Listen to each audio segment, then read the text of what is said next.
Thank you for that nice introduction, and good morning, ladies and gentlemen. I'm going to ask you to get some energy going and give me a loud me in answer to my question. How many of you don't wear spectacles? A loud me? All right. Even if you do, how many of you have fairly good eyesight? Me? All right. So if you don't wear spectacles and if you have fairly good eyesight, you can see my nose. I'm proud, I always call it a Roman nose. Can you see my nose? Yes? Well, even if you can't, I'm going to help you. My nose is slightly crooked. All right? I think it goes to the left. As a young boy, I boxed. I mean, that would be putting it nicely. I got massacred in the boxing ring, and my nose has been crooked ever since. So very often, I breathe through my mouth. It's difficult. Let me tell you about my eyes. And it's not a joke. I'm colorblind. I'm horribly, horribly colorblind. I mix up blue and purple, red and maroon, green and brown, mauve and pink, black and brown, and the list goes on. And for that reason, when I was in school, while most pupils scored in the high 90s or even 100 in art, I was in single digits. I probably drew a large dog in a smaller house, or painted a duck purple, a man gray, a house orange. I was useless. Like most gents in the room, or rather unlike most gents in the room, I'm zilch when it comes to electricity, electronics, carpentry. I can't put a fuse together. If you take out the plugs from the TV and the music system and ask me to put them back, it's not going to happen. You're not going to see me putting up a shelf. Let me not start about assembling IKEA furniture. On a Saturday, you won't see me in overalls, pliers here, screwdriver here, screws in the mouth, doing something. Not happening. Some months ago, the electric iron was not working early in the morning, and I don't know what mad fit got into me, and I opened it up. I just took out 4 screws. I looked at it. I'm not sure what I was looking at. I tried to put the screws back. They didn't go in. Then the wife came out of the washroom, and the fight began. Let me tell you one more.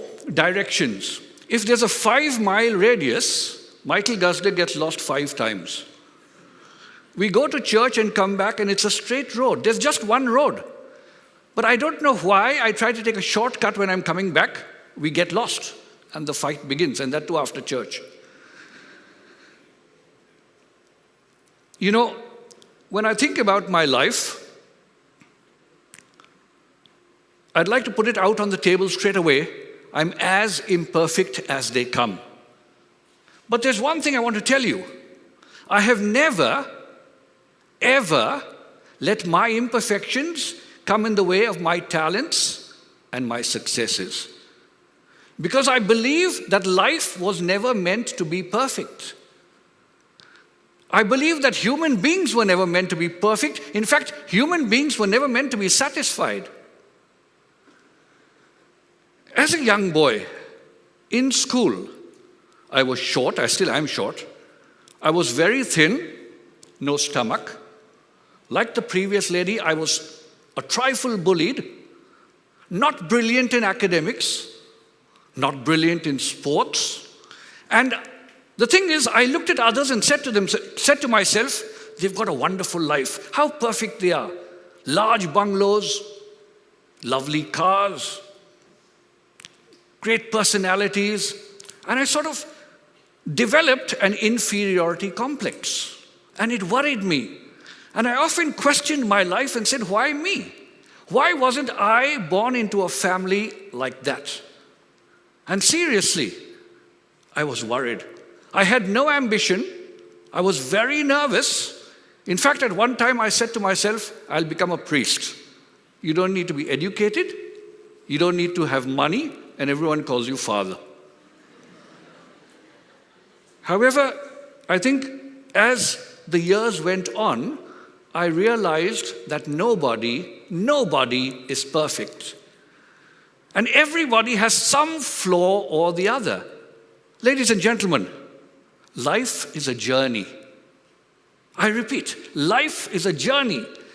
It's supposed to be magical. It's supposed to be fun. It's supposed to be inspirational.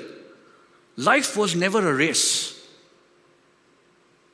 And if it was a race, it was definitely not a sprint. It would be an extended marathon. Unfortunately, we complicate it. As an educationist,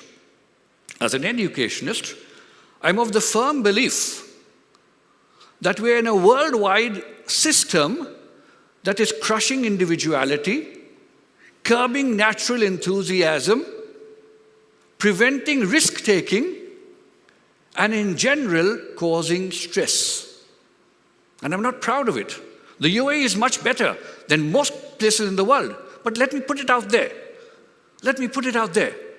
We are so fixated on testing, on marking, on grades, on benchmarking, that I'm often tempted to ask, how much more? How much more? How much longer? We talk about mental health.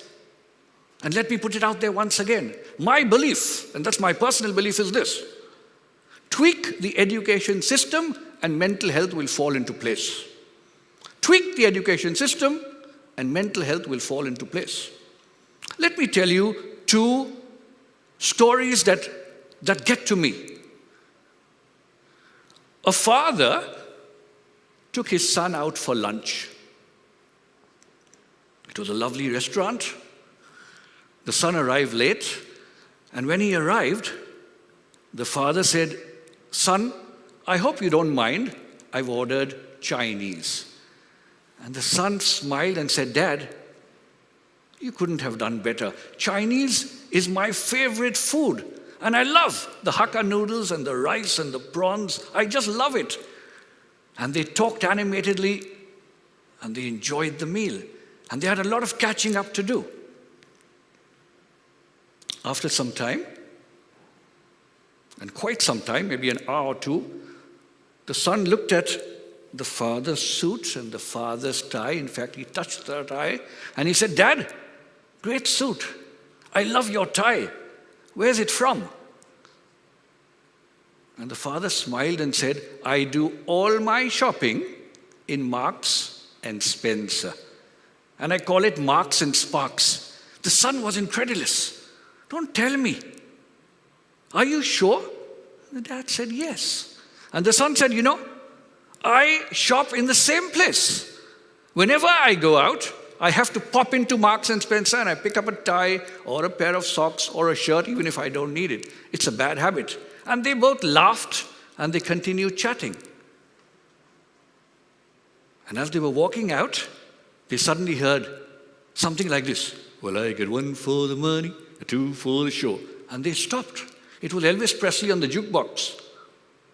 And they both stood and they listened to the entire Blue Suede Shoes. And then they looked at each other, and you may have guessed it right. They realized that both of them had just one favorite singer in the world. It was Elvis Presley. Now you're saying to yourself, all of you are saying to yourself probably, what's so special about that? Don't fathers and sons like the same food? Don't fathers and sons shop at the same place? What's so special about fathers and sons liking the same music? Let me tell you what's special. That was my father. The son in the story was me, but that's not the special part. The special part is this: that's the first time I was meeting him in my life, and I was 56 years old. That's special. That's special. You see, life is strange. Life is strange. It's a seesaw. At one minute you're down there, and then you have these wow moments. As a young boy, I hated life, and here I was on top of the world. So many questions answered, so much love, so much bonding, and there were tears. We had 56 years of catching up to do. I was brought up by a single parent. It was a lovely morning. Let me tell you another short story. I worked in a school in India. I had been there 19 years, and the time came where they said, we're going to get a new principal. The principal was retiring. And everybody said, Michael's the next principal. People started congratulating me. Others started saying, you need to get a new driver, and you need to do up the principal's bungalow and stuff. Luckily, the type of person that I am, I said, let it happen. I was happy, but I held back, thankfully. Appeared for the interviews, passed them with flying colors, and 10 days, just 10 days before the announcement was to be made of Michael Guzder becoming principal, I was called and told, we have another candidate, it's not you. We have another candidate, and it's not you. I was frustrated. I was depressed. I became despondent, dejected. There were tears. There was anger. What sort of a world is this? It's not fair. Why me? Don't I deserve better? This is a horrible world. I was right down there. It was one of the lowest moments in my life. A few months later, I reconnected with GEMS, then the Varkey Group. I was interviewed by the chairman, and the rest, as they say, is history. I managed to do something with my life, and I'm proud of what I've done with my life.